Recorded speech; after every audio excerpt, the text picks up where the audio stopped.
In this tutorial, you will learn about character strings in Java. We will introduce the string class, string concatenation, printing output to the console, and escape sequences.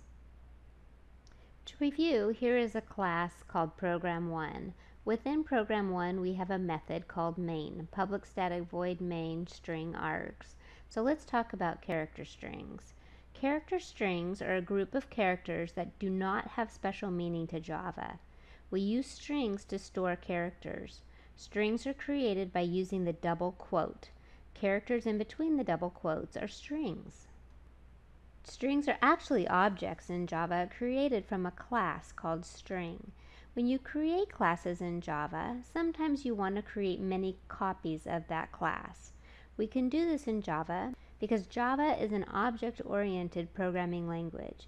We will talk a lot about objects throughout the year. Objects seem to give students the most trouble because it's such an abstract idea, but I will try to explain it in many different ways, so hopefully one will resonate with you. We will talk about string objects in an upcoming video, but for now I will keep it simple. Here's an example of a string. This is a string. We can put two strings together using a special character called the concatenation character, like this. Here are two string objects. You will hear me say later on that string objects are immutable, meaning that once you create a string object, you cannot change it. So when we perform string concatenation, what's actually happening is another or third string object will be created, and the characters will be concatenated together. Let's go ahead and run our program and look at the output. As you can see, the two strings are concatenated together and one string is printed to the console window. Notice there is no space between the exclamation point and the word "and". Look at the strings in my println statement. I did not leave a space after the exclamation point or before the "a" in the word "and".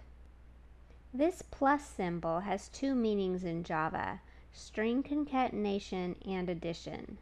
Java knows how to treat the operator by looking at the two operands. If they are both integers, then addition is performed. But if one or both are strings, it performs concatenation. The non-string is converted to a string first, and as in math, order of operations is from left to right, and parentheses have precedence. Let's look at some examples. In this example, 2 plus 4. 2 and 4 are both integers. There are no quotes surrounding the character 2 or the character 4, so they are treated as integers. So addition will be performed. So when I run this program, the number 6 will be printed to the screen. So you can see the number 6 being printed to the console window. You can clear your output by selecting Options and then Clear. If I change the number 4 to a character or a string, then string concatenation will be performed. So it will look at the two operands. One of them is a string, so it will convert 2 to a string and then perform string concatenation. And you can see in our window that 2, 4 is printed out to the console window. In this example, the inner parentheses are evaluated first. 2 and 4 are both integers, so the plus sign is treated like an addition operator. 2 plus 4 is 6. That result is then concatenated to the character 5, and 65 is printed to the console window. You may have noticed the special method that I'm using to print to the console window. It's system.out.println. The println method takes whatever is in the parenthesis, prints it to the screen, and the cursor returns to the next line. There is also a command called print. If I change this to a print, the string will be printed and the cursor will stay on the current line. Then the next line will be printed. So you can see here my string was printed, my cursor went to the next spot on the same line, and then the system.out.println was performed and printed the numbers 6 and 5 to the screen. Within the character string, we can use special formatting commands called escape sequences. Escape sequences start with a / character.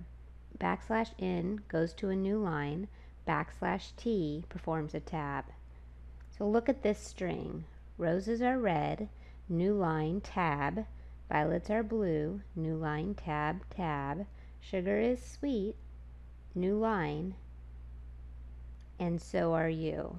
So let's go ahead and compile and run our program. And you can see the formatting in our output window. One of the style rules when you're writing your Java programs is to make sure that your lines are not too long. In order to break up this println statement onto many different lines, we have to end our string and then use string concatenation on the next line like this. So notice I broke up the really long string into 3 different strings. I ended each string and then on the next line performed string concatenation. Also notice that I didn't add any more parentheses. I only have the open and close parenthesis, and I still have 1 semicolon at the end of my statement. I do not put a semicolon on each line. So all this does is make your program easier to read. It will not affect the output, and you can see here that our output is the same. Sometimes within a string, you'll want to print the \/ character or even a double quote. If I want to print a double quote within this string, like this example, quote Bob, Java thinks that the quote is actually ending this string. So we have to tell Java that we actually want to just print the double quote character. To print a double quote character, we just use the escape character. \quote prints a quote to the screen. Here you can see that the quotes were printed to the window. In order to print 1 \, you actually need 2.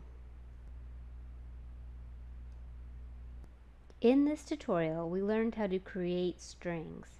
We learned about string concatenation and that the plus operator has 2 meanings, concatenation and addition, depending on the type of operands. Lastly, we learned about using the escape character to perform special print functions.